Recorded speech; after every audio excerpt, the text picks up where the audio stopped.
Did anybody bring a camera so they can take a picture of you getting sworn in? Welcome to the Raleigh Board of Selectmen meeting for January 8th, 2018, 7 p.m., Town Hall, Main Street in Raleigh. I'll call the meeting to order. The first order of business is the Pledge of Allegiance. I pledge allegiance to the flag of the United States of America and to the republic for which it stands, one nation, under God, indivisible, with liberty and justice for all.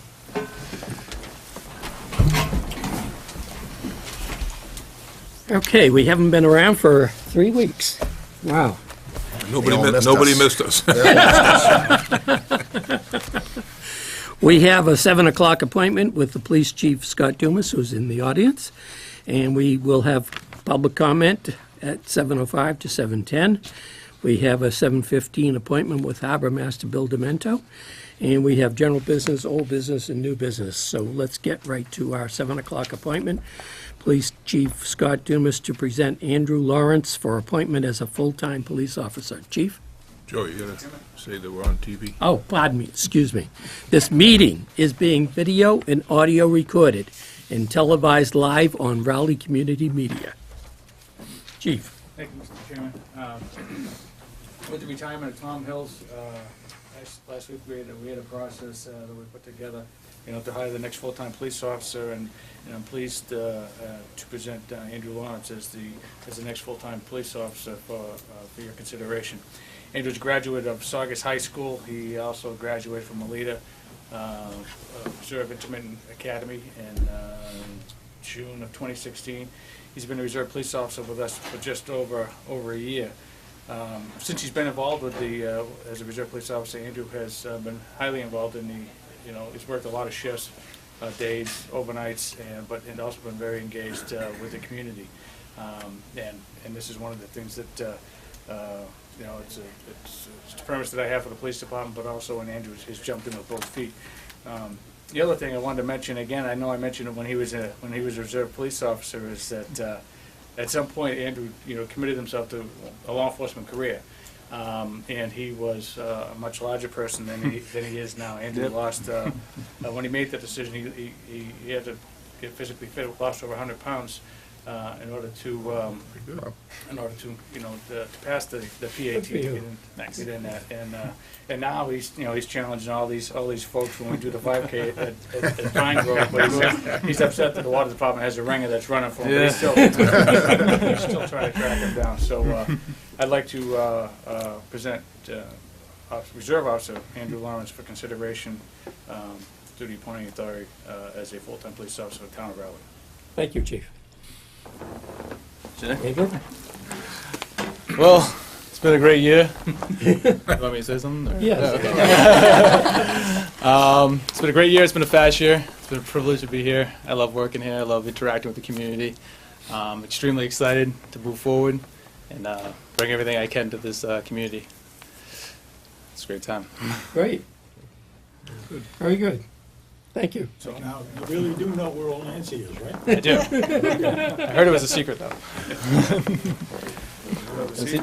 Yep. And then after the vote, I'll introduce his mom, Donna, and his sister, Rachel. His mom's Donald. You look great. You certainly look good in uniform. So thank you. Credit to everybody. The chief always looks like $1 million, so it's true. Just don't look at my boots. No, I want to welcome you aboard and seeing you around, and the guys the whole department's doing a great job, looking good. Hopefully a year from now you'll have a brand new station up there to be in and be part of, and we welcome you on. Thank you. Thank you. Serving. Any other comment? Nope. Have a motion? I'll make that motion. Second. Motion has been made and seconded to appoint Andrew Lawrence as a full-time police officer for the Raleigh Police Department. All those in favor say aye. Aye. Aye. Welcome. Thank you.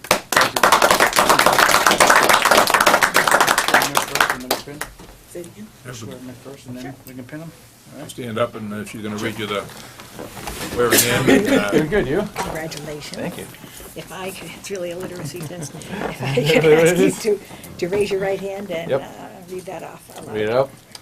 I, Andrew Lawrence, do solemnly swear that I will bear truth, faith, and allegiance to, and uphold and defend the Constitution of the United States of America, the Constitution of the Commonwealth of Massachusetts, and that I will fairly and equally execute and enforce the laws therefore within the extent of my authority and jurisdiction, so help me God. I, Andrew Lawrence, do solemnly swear that I will faithfully and impartially discharge and perform all the duties incumbent on me as a police officer of the town of Raleigh Police Department. I will obey and be bound by such rules and regulations as now or may be from time to time established by the government of Raleigh Police Department, so help me God. I, Andrew Lawrence, hereby accept the position of police officer in the Police Department of Raleigh, Massachusetts. Very good. Now if I can have you Sign. sign, a couple of signings. Don't get overconfident. Make it fancy. Actually, you just need to read that. The whole thing? Not aloud, just kind of. Oh, to myself? I'm sure you read it the last time. The last time I was there, I'll see him through.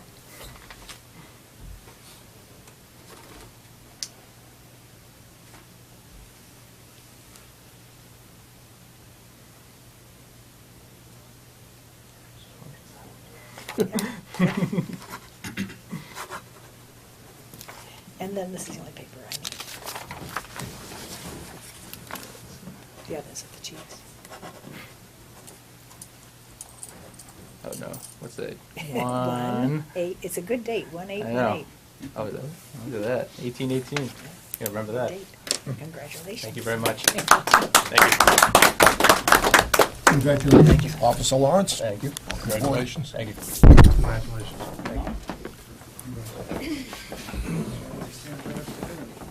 Jab on like a short. She's gonna get me, yep.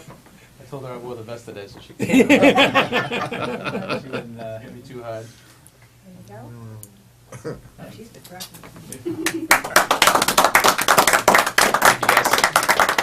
Why don't you come up, we'll get a picture of the board. Yep. Picture? Sure. What do you want, have fun? No, we usually use over squeeze here. into this corner over here and, not the most photogenic place. Well, we got. What do you want me? I'm kinda tall. You want me in the back? No, No, you shouldn't. you're in front and You center. want me to crouch down?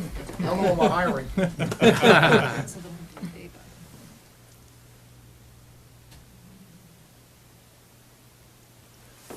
Thank you. You all set? Congratulations. Thank Good you. luck to you. Thank you. Congratulations. Thank you very much. Thank you. Thank you for coming in, ladies. Appreciate it.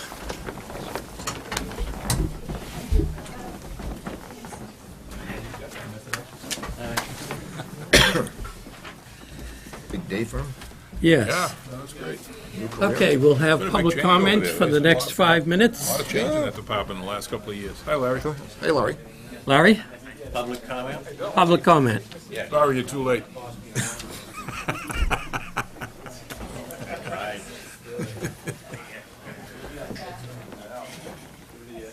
May I begin? Yes.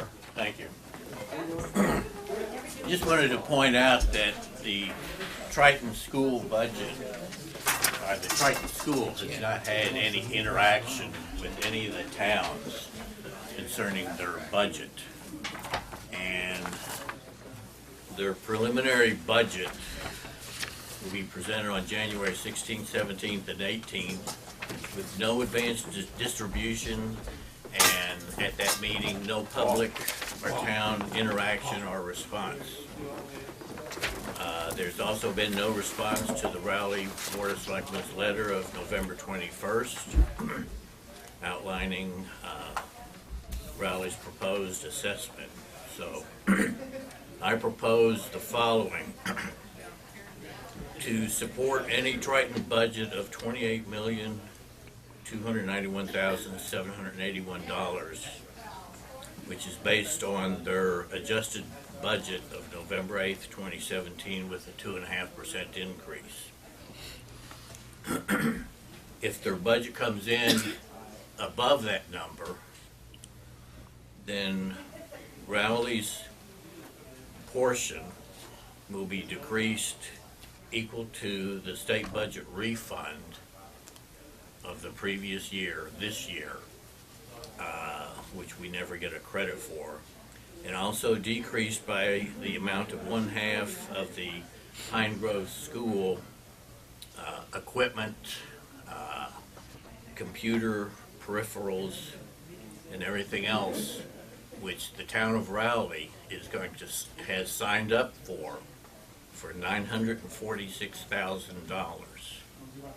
So in other words, the town of Rowley is going to pay for equipment that Triton would normally be responsible for. Not only that, but Triton doesn't have any plan for maintaining our computers, our furnishings and things like that.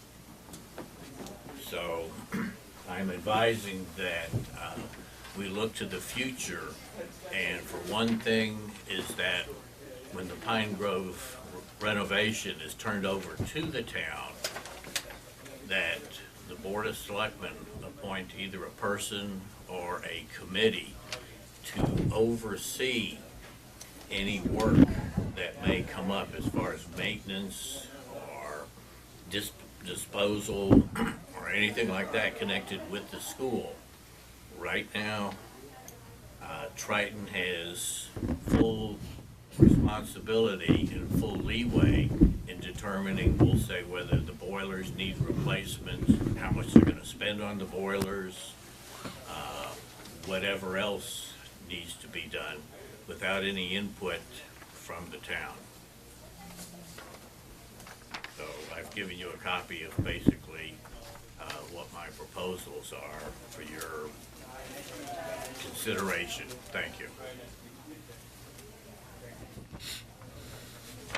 Okay. Thank you.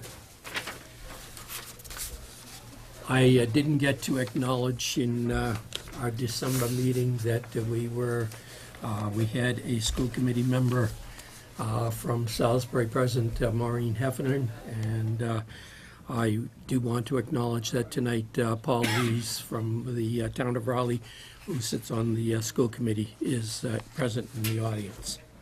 And so I'll take that, Mr. Perry, as an invitation for a little public comment, which of course I'm not really prepared for, but I would like to address something Mr. White said, and that is the very first issue.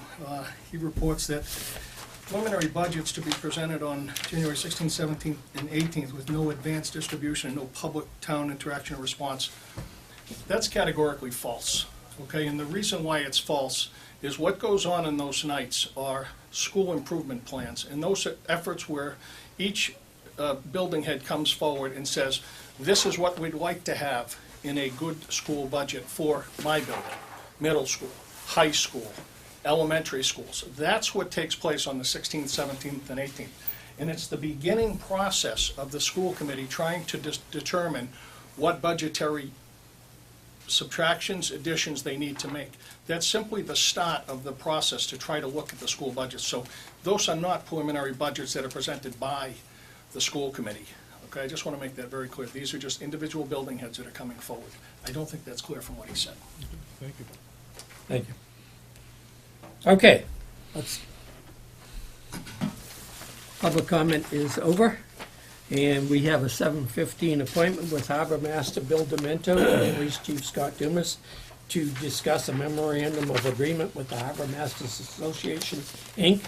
for a coastal camera project. Bill? Happy New Year to the Board of Selectmen, Thank you, same to you. Happy New Year, Bill. and good to see you, Chief. This project's been going on now for about 3 or 4 years. It started with Homeland Security, and Homeland Security is looking to increase surveillance along our coastal ports. And this grant was availed to the Massachusetts Harbor Master Association and each of the cities and towns. Raleigh has qualified for a $2,500 grant that will encompass some surveillance equipment that will be placed down at the town landing, as well as strategically along the Raleigh River, where there is access to electricity along a private residence. And on the patrol boat itself, there'll be an infrared camera that will help with emergency rescues. So, but basically for $2,500, that's what we will receive, and it made most sense to me. I haven't had a chance to sit down with the chief. We had talked a couple of years ago that it made sense to put the surveillance TVs at the police station, where they'd be available 24/7, where although I'm on call 24/7, I'm not available to see the TVs 24/7, even though with digital technology today, it's pretty easy. Just gotta but- stay awake. Yeah, just gotta stay awake. But in the event of emergency, it made sense, and Chief and I really haven't had a chance to talk, but I know Chief was amenable to seeing this equipment located at the station. Some changes are being made to the new station. They're not quite going to give you as much space as you might have originally thought you'd have, as far as real estate. Yeah, I'm fully supportive of the grant proposal. You know, it is something that throughout the East Coast and with the harbor masters that they're looking for the border security aspect of it. So I fully support that. And it does make sense to be into the PD because they are monitored 24/7. And my comment on the response when Bill said they finally were able to get that grant, you know, it only took the federal government 2 years to get it get it forward. But it's just what we had talked about a couple of years ago that wouldn't necessarily be in place here. I mean, it makes sense and we'll make it work. So don't take any comments that I had to the contrary, because we'll figure out where we're going to put it within the confines of the communication center. And the installation organization, CCTV, has said to me that they're very flexible on the installation. So whatever you think would be best suited for the station, I'm sure they'll do it. Yeah, and one of the things that will probably take place within the PD, regardless of the infrastructure within there, is some of the technology will change as far as the lines and our ability, you know, to, you know, with the touchscreen aspect of it, where the monitor will be in a lower corner where we'll just be able to pull up or something like that, you know, so we might not need all the extra room so long as we have the ability to, you know, those type of monitors that are able to do that, you know, and this grant will pay for a couple of monitors anyways, right? Yeah, So- it pays for a couple monitors, the computer, and there are, I think, a total of 4 cameras. There'll be 3 outdoor cameras and there'll be 1 mounted on the boat. That's more for infrared, nighttime surveillance. Yeah. So, but all of that is paid for by the grant, and the only thing that the grant, it doesn't have written in this memorandum of agreement, is there will be a maintenance fee on an annual basis, and they told me that'll be $200, and I figured my budget can cover that in support of Homeland Security and port security, and obviously having this for our own purposes in town, surveillance of the waterways in case of emergencies and rescues and other needs. So looking for your support to sign. Are these hardwired into the station, or? The cameras are actually Are they? Wi-Fi. Wi-Fi. They download through, I believe, they have to have line of sight, and I believe they go through transmission towers. Right. And so that was their biggest concern when they did the survey a couple of years ago, was making sure that they had towers that they could physically see the cameras. So there's 2 cameras located at the landing, 1 downriver a little bit. So all they needed was electricity, which will tap into the electricity at the pole where the cameras will be located. Very minor electrical requirements for the camera. Will they be recording cameras also? The cameras through the monitoring system will be recording, yes. Okay. The cameras are also, one of the cameras is a 360 adjustable telephoto that can be controlled from the monitoring system. The other one will be a fixed camera, and 2 will be fixed cameras, 1 will be a 360 telephoto, so that you can zoom right in and catch the color of the eyes at the landing if necessary. Will you have the ability, you know, to monitor from your house? I know the primary will be The 24/7. primary would be there. To be totally honest with you, Chief, I'm not sure if I would have the ability or not. I would imagine today with technology, I probably could. Be able to log on, It right, would yeah. have to be logged on through a secure site. Yeah. But, so. Okay. Good, yeah. Are these colored cameras or black and white? You I know? believe they color. Only the best. Oh, So the agreement is you It's a said- 5-year agreement with a 5-year automatic renewal with a 30-day out clause. The way the agreement is written, ironically enough, it allows uncontested 30-day notice to remove yourself from the contract. And I'm sure that the state would look for taking the cameras back if that were the case, if it were less than 5 years. But other than that, there are no other financial obligations that I've seen. Bill, one last question for me. Who is actually supervising this entire coastal system? Is that someone in the state or Homeland Yeah, some of the Security? state. No, it's a state through Homeland Security, and it's all been set up through the state, and the state is overseeing the installation up and down the coastline. Is it like the environmental police, or is it? I can get you the exact Just, names. no, I'm just curious as Yeah. to who's coordinating, so. Yeah, no, it's not the environmental police, it's through the state, and I Okay. can get you, and happy to send you an email and let you know exactly who is overseeing. No, it. as long as, if there's a problem with it or something, you know where to go and who to contact and Yep. so on and so forth. No, it sounds like a good idea. Ready? If these cameras are designed for security, I'm not quite sure I understand why the infrared is on the boat as So opposed to the infrared comes down to surveillance, especially at night. It gives us the ability to look at night and have surveillance operations if necessary in the event of emergency or disaster. And, Well, no, I understand that. The issue is if you've got fixed cameras, it sounds like people are assuming the bad guys are going to show up during the daylight as opposed to at night. These other cameras also have nighttime capability. So Okay. the boat is in addition to the other All cameras. right, so they're all essentially Yes. 24/7. Okay, thank you. Yep, good question. I'll give you a motion to accept the grant. I'll second. Any further discussion?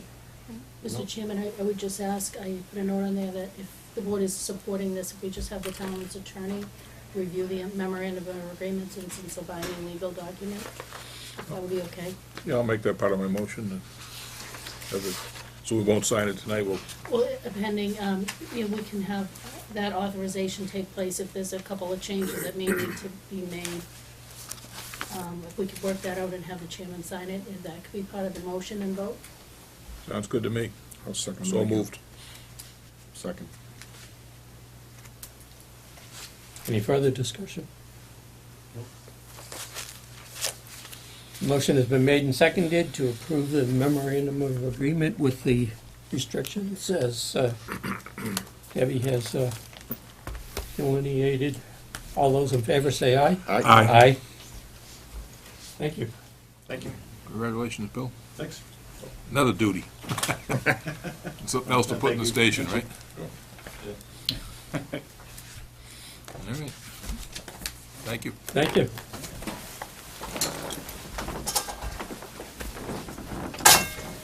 Okay, going on with the agenda, we're down to general business. We have a letter from Barbara Flood thanking town employees. To the Raleigh Board of Selectmen from Barbara Flood, dear Board of Selectmen. I am writing to inform you that recently I had a problem and contacted the Raleigh Highway Department. I spoke with Patrick Snow, Superintendent, and Ron Keefe, Assistant Tree Warden. They checked on the problem and called me right away to explain their decision. I truly appreciated their help in the situation. We are very fortunate to have the expertise of these fine gentlemen. On another occasion, I contacted Mark Bixby at the lighting department. Mr. Bixby was very helpful and handled the problem right away. Again, I was very grateful for these excellent employees.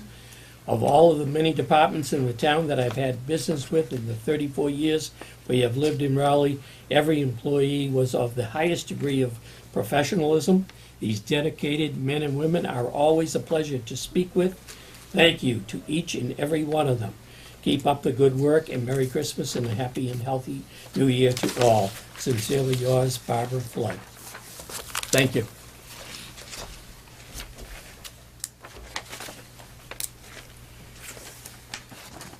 General business number 2, we have a request from Police Chief Scott Dumas to appoint Thomas M. Hills as a reserve dispatcher. Because Thomas M. Hills is a retiree from the town of Raleigh, the appointment by the Board of Selectmen of Mr. Hills to this position is subject to the cap on the annual number of hours he can work and the earnings limitations set under the statute. Payment of pensioners for services after retirement.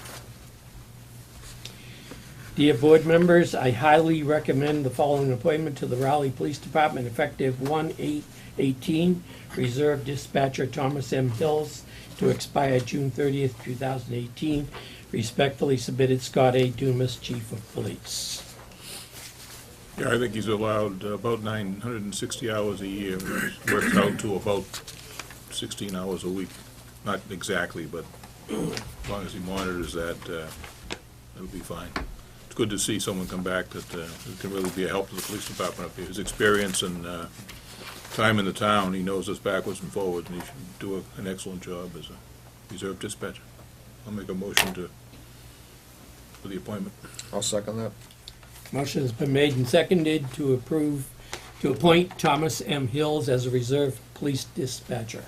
All those in favor say aye. Aye. Aye.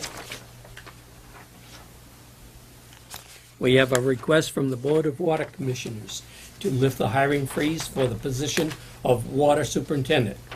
The Board of Water Commissioners is requesting the Board of Selectmen to lift the freeze for the position of Water Superintendent. I'll give you the motion, Mr. Chairman. Second. Motion has been made and seconded to approve lifting the hiring freeze for the position of Water Superintendent.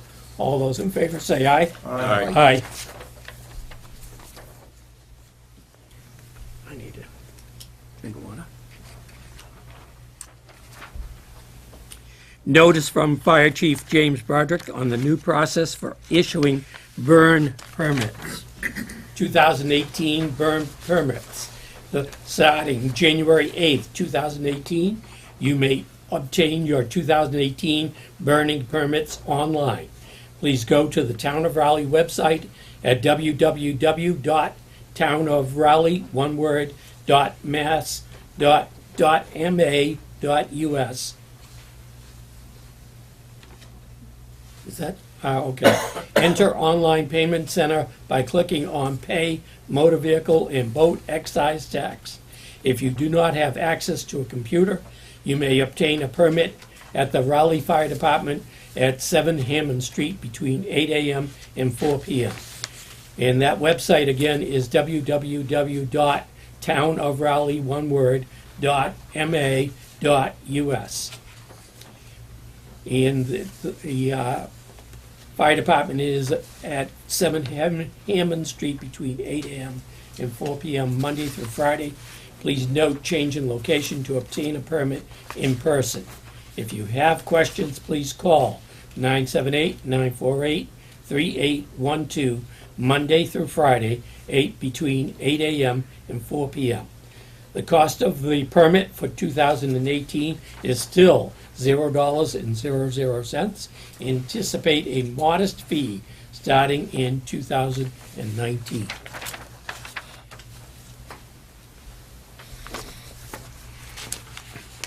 General business number 5, a request from Raleigh Youth Baseball and Softball to hang a banner on the town common backstop to announce the opening of baseball and softball registration. Arian Haley from Raleigh Youth Baseball and Softball has requested the following. I would like to request permission for Raleigh Youth Baseball and Softball to hang a 3x10 premium vinyl banner on the backstop at the town common to announce the opening of registration.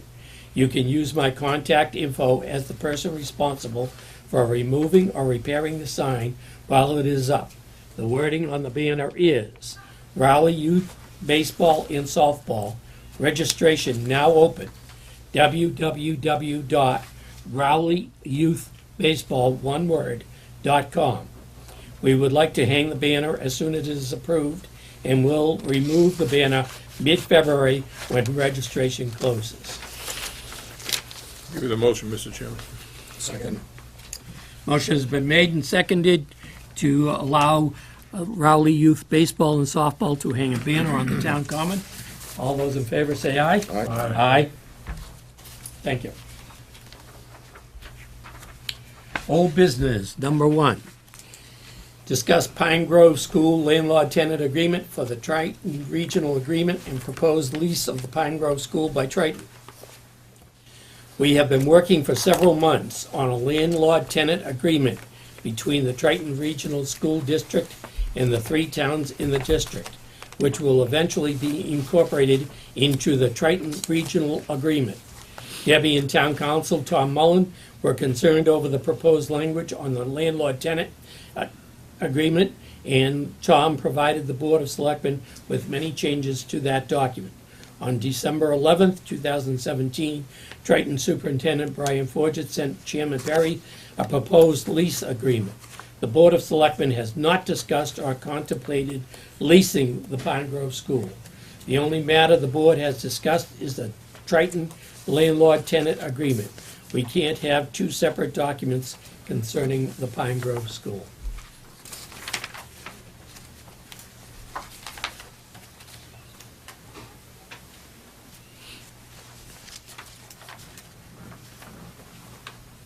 I have been working with Tracy Blaze from Newbury and Neil Harrington from Salisbury and the superintendent on this landlord-tenant agreement.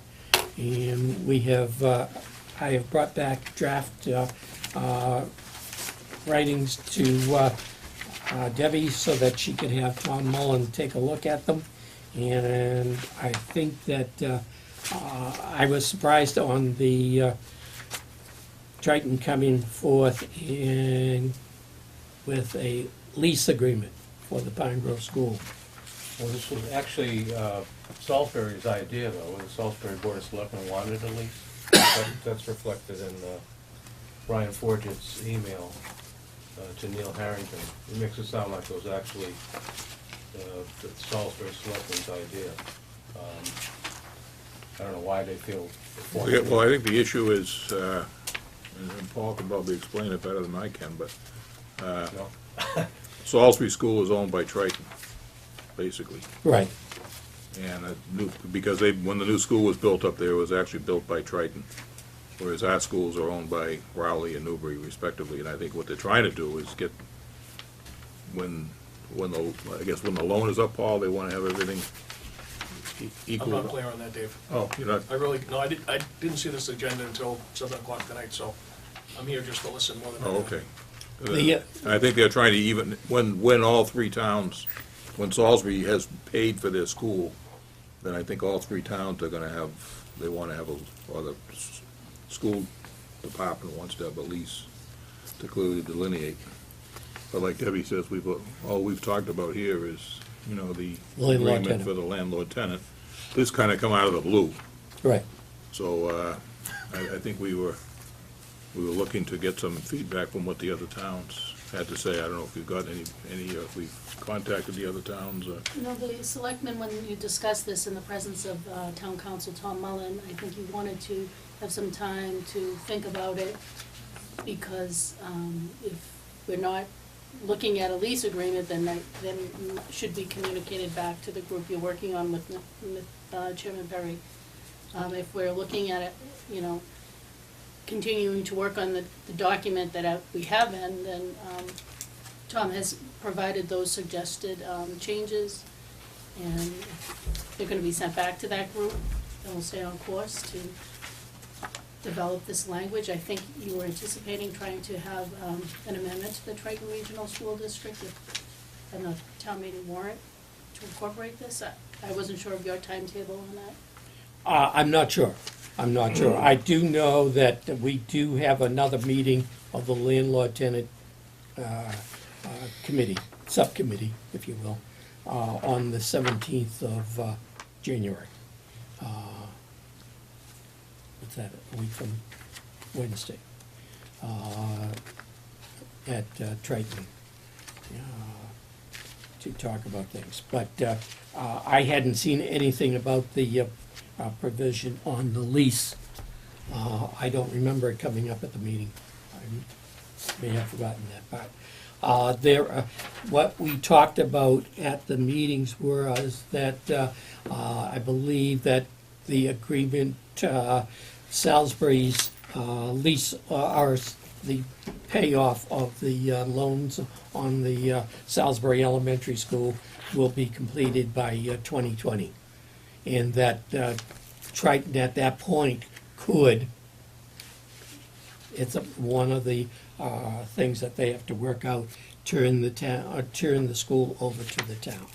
Was it something, Joe, that is a separate document, or is it something that should be incorporated, or at least language incorporated into the regional agreement that? I on this? I It don't. seems like it's a major, The only thing major that I know change. about is the incorporating, Right. trying to incorporate the landlord-tenant. I don't know about the lease arrangement as, Well, it has to be consistent, you know, you can't have two documents saying different things, that's Right. clear, so. No, I mean, Exactly. if the lease agreement is separate, I think it should at least be discussed or explained in the Triton Regional Agreement itself, Right. so that there's no, they don't have one document for Salisbury, one for Newbury, and one for Raleigh, and they No. don't agree, or one for all. or they change one, in other words, it needs to be uniform across the district. Right. And this is for a 20-year lease Yes, for $1? $1. Not a bad deal. Yeah, no, it's just working through the process so that everybody knows what's going on. Yeah, they just want all three schools to be treated the same, that they would be covered under the same agreement under the revision to the regional agreement. And Mr. Chairman, just a lease is a very different, stronger, I would think, in terms of real estate, legal document than an amendment to the Triton Regional School District describing an agreement on, the process on how things are paid for and the building and repairs are done. So I think if you're gonna be looking at a lease, of course, that will require town meeting approval. It's an interest in real property. It's recorded at the Registry of Deeds. I think you'll probably wanna have a lot of discussion and thought on that, including public hearings, since it is a public building. I don't. I don't know why we really need one, I mean, If we've you're had gonna this go that route. informal arrangement for years, right, and then we've never had a problem with it, so. I've never had a problem. I don't know why we need to move down this road.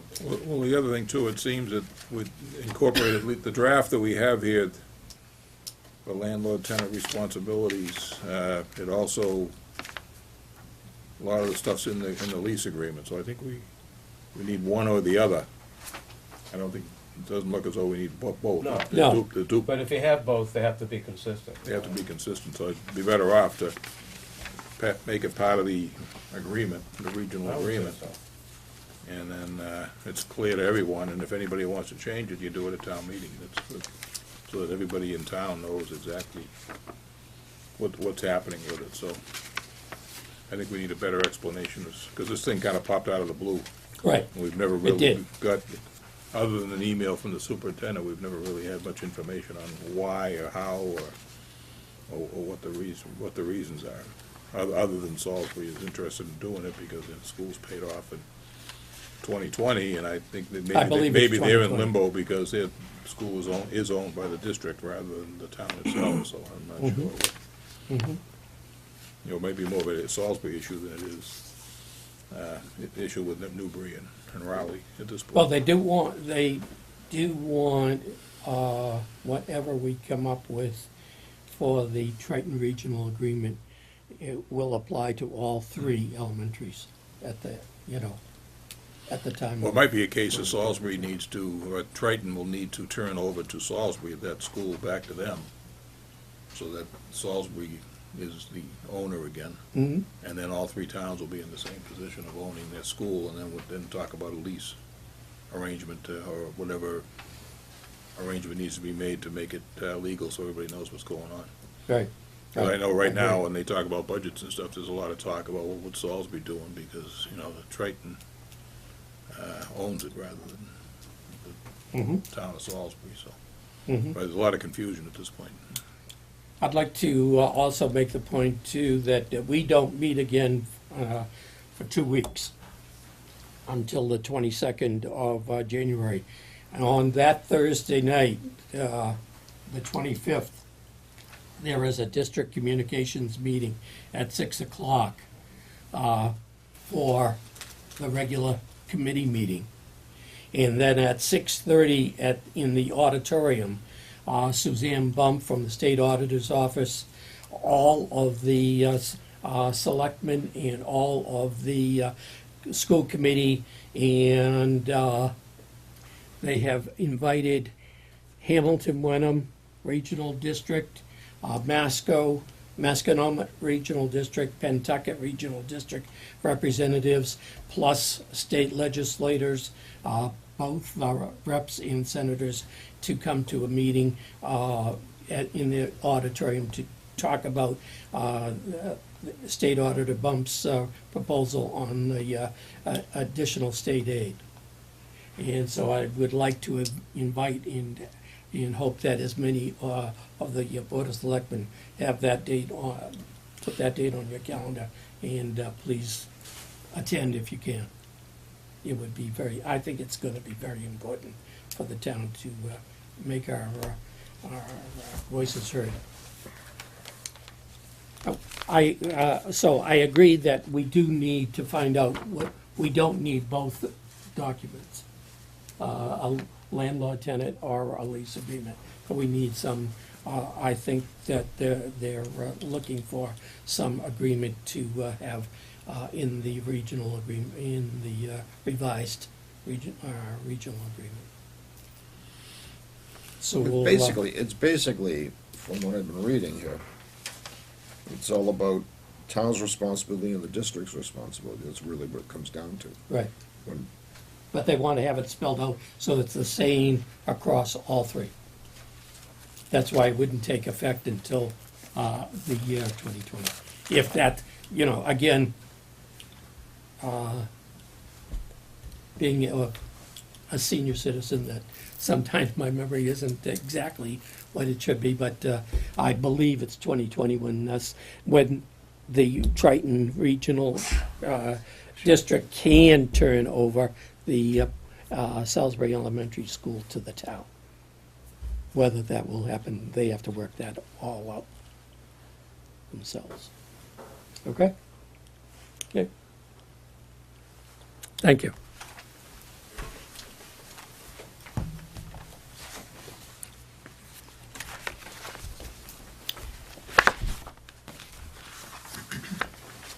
We have new business number 1. Review the Zoning Board of Appeals application for a special permit for a conversion of a one-family residence to a two-family residence at 226 and 228 Main Street, filed by Diane M. Smith on behalf of the estate of Clorinda Barrowy. Are they just looking for comments from the Board of Selectmen? Do we have any comments? Well, there's not a lot of information that we can comment on. This is similar to the last application we got on Daniels Road, I believe. All it says is they want to restore a residence into a two-family residence. Apparently, it had been a two-family residence previously. You can't tell when, or more importantly, you Goes can't. back into. Is this an old building, I imagine, if it's on Main Street? Yes, and it became a two-family in mid-1940. I know that because I used to take the old block of ice out of my mother's ice box and take it up to them because they couldn't afford to buy a new block. Well, Wow. Yeah, it was, Well, there is like we talked about before, there is a provision in the bylaw that allows the Board of Appeals to convert a one to a two-family if it was constructed prior to 1980, so this looks like it would fall within that. But other than that, we really can't comment on, maybe, I don't know what we can comment on, really, there's not much I information. don't have any objection to it. No, I don't either. It's a good size residence, no? and, No? Okay, so we have no comment for the zoning board of appeals. Okay, number 2, discuss Verizon pole agreement. Verizon is requesting the town enter into a pole attachment agreement because the Raleigh Fire Department has fire alarm wire attached to a portion of the poles that Verizon owns. The poles in Raleigh are jointly owned by RMLP and Verizon. Both RMLP manager Dan Folding and Fire Chief James Broderick agreed that there is fire alarm wire attached to the poles. Dan Folding is not sure if all the wires are on the Verizon section of the poles. This would be something that the RMLP and fire department would need to check. Debbie asked town council Tom Mullen to review the agreement. Tom has concerns over the language in the agreement, such as the indemnification provisions and the ability for Verizon to charge for the attachment. He advises that if at all possible, the Board of Selectmen explore moving any of the fire alarm wires on the Verizon portion of the pole to the RMLP with the approval of RMLP. If we did this, we would not have to enter into an agreement with Verizon. Debbie is asking the Board of Selectmen to request Chief Broderick and RMLP manager Dan Folding to check the wire to see where they are placed and to also explore the possibility of moving the wires to the RMLP section of the poles. Yep, it seems to me There is- Sounds like a clear it sensible up. thing, yeah. There is, or there used to be at least. There was one when I was there, because I signed it. A 50-50 agreement. The town owns 50% of the pole, Verizon owns 50% of the pole. Okay. You can tell by when you look at the pole, there's the pole number, and then there'll be a J there, saying joint owned pole. Oh, Okay, so, and So we might want to look at that agreement before we go too far. Where does Comcast fit into that hole? Because they got wires on the pole. they have, yeah, everybody's assigned a section on the pole. The very, Yeah, they're attached to the RMLP section, and there's a couple of other Okay. companies. But Mr. Folding did not dispute that there is fire alarm wire. They couldn't, and we have the list, and the fire chief and the fire captain checked the whole list, and they agree with every single, and it's in your packet, and I gave it to you at the end of December as well, so you'd have plenty of time to review it. They've gone through, so they confirmed all these fire wires. It's just if the town's attorney is just saying that if there's a possibility of moving into the Raleigh section of the pole, which is higher up, I believe, from the Verizon section, then if we could do that and work out an agreement with RMLP, it would be in the town's best interest, rather than entering into this agreement with Verizon. There are provisions that in the future they could charge us. I guess my question is, and I've seen the red wire, I assume is the fire department wire. yep, And I guess is there, when the fire station moves, that's gonna require yep. a fair amount of rewiring. And I'm just wondering if rather than rewiring, It's not that bad, because the fire cable goes out across and is on Route 1.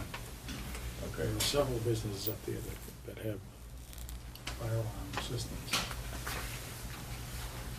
well, So it's just a matter of picking it up at the intersection of Route 1 and 133 and running up 133 to where the police station is, which is not that far at all. And actually, there may even be a system there in the police station at this point. there's some newer technology that we might be able to Is, take advantage of and limit, ultimately, rather than stringing more wires, look at, the, I'm gonna say Wi-Fi, I don't know if that's the answer, but, something, radio signal wise rather than hard wire, I don't know. yeah, the history of the firebox made by Gamewell, they've been since about the 1850s. Matter of fact, the first city to go with fireboxes was Boston. They do have technology now that could be a radio type technology, so you can replace the firebox. I was talking to the chief about this. It is a costly enterprise, but it can be done. And then you wouldn't have the maintenance of the wires, because there is a lot of maintenance on the firewire. It takes a beating over the years, and other towns have a dedicated wire department that takes care of the wire system. But you can transfer over to this new system. It's basically a game well, but it's some sort of a Wi-Fi or system. Probably talk to the chief would probably be the best idea. I'm just wondering, if, you know, But there when we discussed the MBTA stuff, they were using technology that was 6 years old, and it looks like they'd be looking at it. I'm just wondering if, in the long run, we'd be better off. Well, there's some, Because our town buildings are, I assume, part of the system, and then certain commercial buildings, and commercial owners would have to, the private ownerships would have to supply their own equipment to tie into the system, I would imagine. well, I don't know how the, you know, I'm not familiar with how it all works, but it might be worth seeing if the fire chief and Dan can come in or whatever and kind of I don't know when the explain to last- us exactly what's going on here, because you start signing these agreements. I didn't realize that the Verizon owned half the pole. It's been a 50-50 since Yeah, yeah. almost from the very beginning. Not trying to be obstructionist here, but I just think we need to maybe take at least a look at the big picture. If we decide we want to do the wires and do that, if we can look at moving the wires to our section, I think that would be preferable if that can be done. And if not, we have to sign an agreement. just moving it up, that's all. Into There's a- more, the there's space. more space out there now these days than there used to be. I mean, we generally set a 30 for a stub and then a 35 for the regular. And plus with Now fiber, we're up with to- fiber optics coming in, and We're up to- copper's disappearing. Yeah, we're up to, I think the last ones we put in were 50s. And they're Just the probably size gonna of the keep- pole? Yep. Yeah, they're putting in all big poles now, which is, Well, making a big it's difference. it's because of the spacing that's needed. Hmm. There's also 2 private companies on those poles. Two private what? 2 private Companies. doing, Yep. doing the Oh, really? alarm For systems. Running yeah. fiber optics, Oh. private companies. Yeah. We have Comcast, WaveGuard, and Bayring. I think that's it, Deb, yeah. Bayring. Would it be too much to ask the chief to come in and maybe Dan Folding to come in and kind of give us an explanation of what's going on and what the future might hold, and so we can make at least an educated decision as to what we should be doing? I, how many boxes are left in the town? You have a spreadsheet that shows you the, Yes, there's quite a few. There is, because the police, the fire department requires it if you put in a new building, particularly on Route 1. Most all of those buildings have been built in the last 15, 20 years of alarm systems. These get tested, do you know? Do they test the lines, or Yeah. They do it quite often. quite often? Yes. It's basically a telegraph system back to the fire station. Yeah. And when you, if it's a box number, say it's 64. Yeah, they used to ring the 641, alarm or they whatever. ring the alarm. Yeah. In the old days. But that, the system still works basically, the run rallies, like the original Gamewell system. That if it's a 641, it rings, the bell hits 6 times, then 4, then 1. I mean, it's the original, that's how the original system worked. I just think it'd be nice to get some more information. Go to signing agreements with any outside company. So for the 22nd, we'll invite the fire chief and Dan Folden to come in and find out about the possibility, one of the possibilities at least, of moving the wire. Yeah, and if they can check for any knowledge of alternative systems that are available, Right. with a, rough estimates of costs, obviously being on it down. It is expensive. Yeah, I'm sure it is, but I mean, if they, The cheapest method right now is to move yeah, no, I'm sure. the attachments up. Well, it's a 50-50 split up, so the light department owns 50% Yep. of the pole and the Verizon owns 50% of the pole. Verizon's looked trying to find a way to sell that space Yeah. Right. because they lost the taxing requirement. Right. And they now have to pay taxes on that space. Okay. Mr. Chairman, I'll try to get as much information to the board in advance of that meeting on the 22nd, so you have plenty of time to review it. Thank you. Okay, so we'll put that off till the 22nd. Bernie?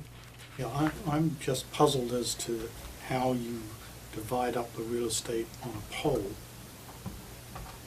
I would assume very carefully.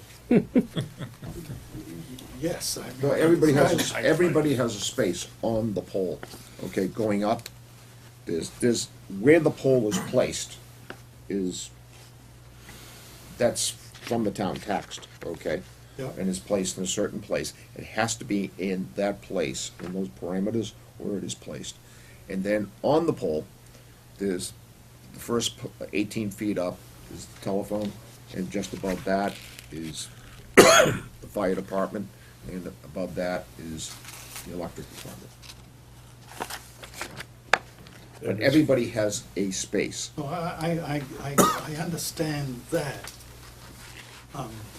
Why wouldn't you alternate every 2 feet or something? That's why I think we need the explanation Yeah, from the I mean, it 22nd just to seems find out what. Because if we agree to the notion that our space is 18 feet above the ground, we are automatically assuming a more significant cost of moving any wire. Well, I you don't just, know I don't know what that pole agreement is, but I think it should be at the RMLP office that would have the specific. I knew it was in the vault, and I talked to Mark this morning, he came to the town hall, and asked him what was going, asked if Dan was looking into it, and he said he was. So I was gonna catch up with Dan and see if the document is still there. The reason is spacing that goes on these poles is because it's a federal law. You have to have X number of inches or feet, depending on what the voltage of the electrical system is and the other things that go with it. So that's why you wind up with a 50-50. Right. In some towns, it would be just the electric department would own the pole in some towns, and then in others, it's a joint owned venture, okay? And some is just Verizon, depending. Yeah, no town is the same, Right. It's not 100% for everybody, no. so it's how it works. You get a call at midnight and there's a pole been knocked down. If it's a 50-50 pole, you call Verizon also. And it depends on Yeah. where it is in the community. And thank God those days are over, They are. for us to call out. yeah, no, the light department does a good job of responding to broken poles.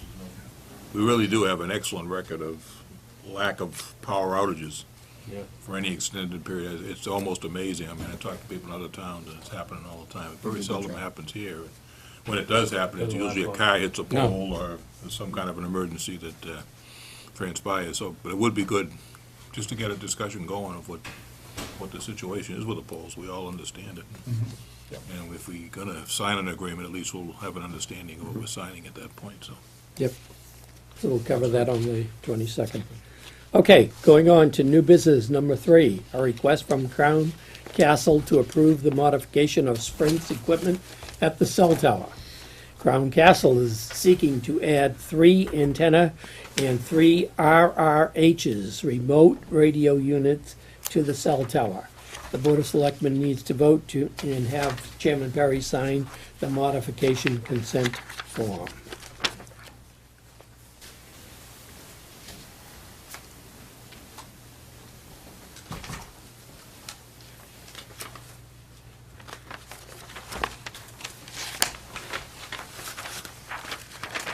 So that doesn't change our fee structure to. No, Mr. Chairman, and we just did this a couple months ago for Verizon.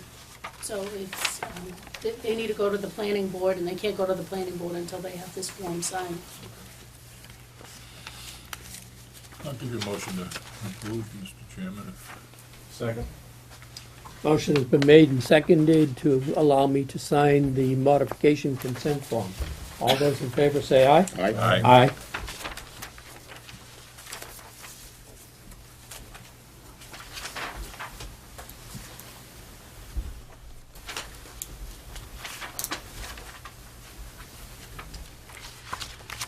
Okay.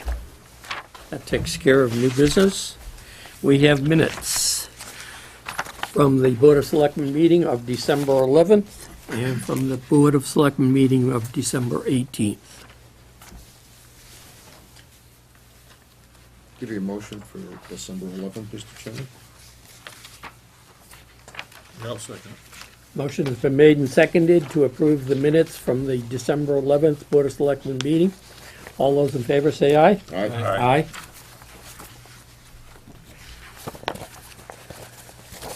We have the Board of Selectmen meeting minutes from December 18th. I'll give you that motion, Mr. Chairman. Second.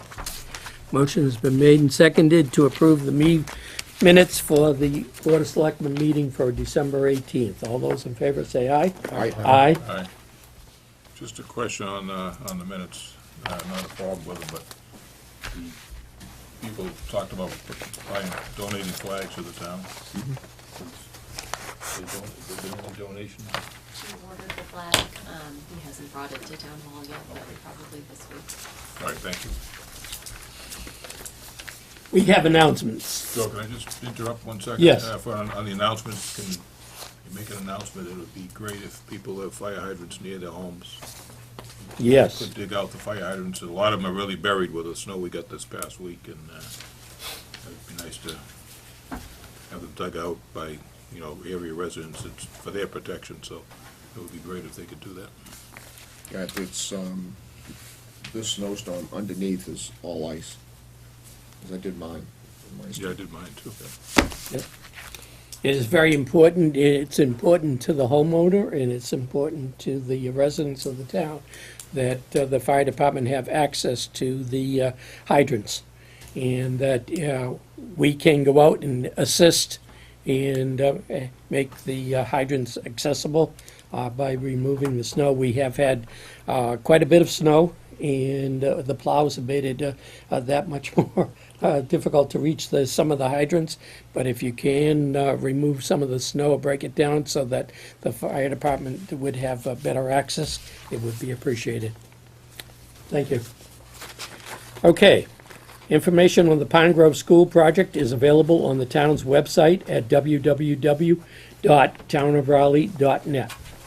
The town has the following vacancies: Open Space Committee, 1 seat; Fence Viewer, 3 positions; Wood, Lumber, and Bark Inspector; Zoning Board of Appeals Associate, 3 seats; Parks and Recreation Committee, 1 seat; and Deputy Shellfish Constables, 2 positions. For more information on these positions, please contact the Selectmen's office at 948-2372. The Rowley Food Pantry is in need of donations. Donations can be left at the Rowley Public Library. The food pantry is open on Tuesdays from 10 a.m. to 12 p.m. and on Thursdays from 5:30 p.m. to 7 p.m. Could we, adjourn, Mr. Chairman? Second. Motion has been made and seconded to adjourn. All those in favor say aye. Aye. Aye. Thank you.